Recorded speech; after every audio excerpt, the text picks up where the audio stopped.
तयार होणारं काम असेल किंवा धारावीमध्ये चामड्यावर होणारी प्रक्रिया असेल, त्यातनं बनणाऱ्या गोष्टी असतील, इथली फूड इंडस्ट्री असेल, अनेक गोष्टी सांगता येतील.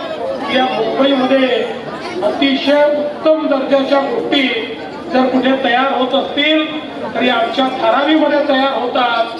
अतिशय कष्टाळू, अतिशय मेहनती लोक या धारावीमध्ये राहतात आणि म्हणूनच खऱ्या अर्थानं इतके वर्ष या धारावीच्या बद्दल चर्चा खूप व्हायच्या. ज्यावेळी राजीव गांधी देशाचे प्रधानमंत्री होते त्यावेळी चर्चा झाली की धारावी एशियातलं सगळ्यात मोठं स्लम आहे आणि म्हणून याचा पुनर्विकास झाला पाहिजे. पण त्यानंतर 30 वर्ष निघून गेले, काही झालं नाही. पण माननीय मोदीजींच्या नेतृत्वामध्ये आपलं भाजप सेनेचं सरकार आलं आणि आम्ही या धारावीच्या पुनर्विकासाचा विषय हातामध्ये घेतला. आणि आज मला अतिशय आनंद आहे की रेल्वे विभागाची जमीन आपण मिळवली, अन्य जमीन देखील आपण मिळवली आणि धारावीचा पुनर्विकास सुरू केला. आणि मला सांगताना आनंद वाटतो, काही लोक खूप वेगवेगळ्या गोष्टी या ठिकाणी फैलवतात. म्हणून स्पष्टपणे सांगतो, धारावीतल्या सगळ्या पात्र लोकांना धारावीमध्येच या ठिकाणी त्यांचं हक्काचं घर मिळणार आहे.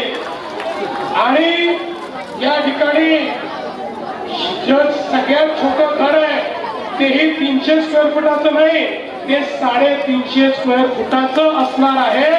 हा देखील राज्य सरकारने निर्णय घेतलाय. आणि पूर्वीच्या काळामध्ये SRAच्या बिल्डिंग रिहॅबच्या ज्या व्हायच्या त्या वर्टिकल झोपडपट्ट्या होत्या. आम्ही सांगितलं चालणार नाही.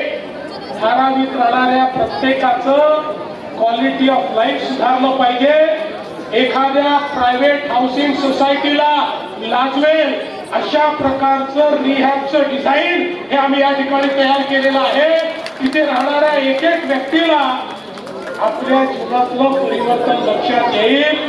त्या बिल्डिंग्स मध्ये अमेनिटीज असतील, त्या बिल्डिंग मध्ये सोयी असतील, व्यवस्था असतील, त्या बिल्डिंगला सगळ्या व्यवस्था केल्यानंतरही कुठल्याही पद्धतीनं मेंटेनन्स लागणार नाही, अशा पद्धतीची व्यवस्था या बिल्डिंग मध्ये आपण केलेली आहे. आणि एवढंच नाही तर धारावीचा संपूर्ण विकास करताना या ठिकाणी या सगळ्या एरियामध्ये गार्डनही तयार करणार आहोत. या क्षेत्रामध्ये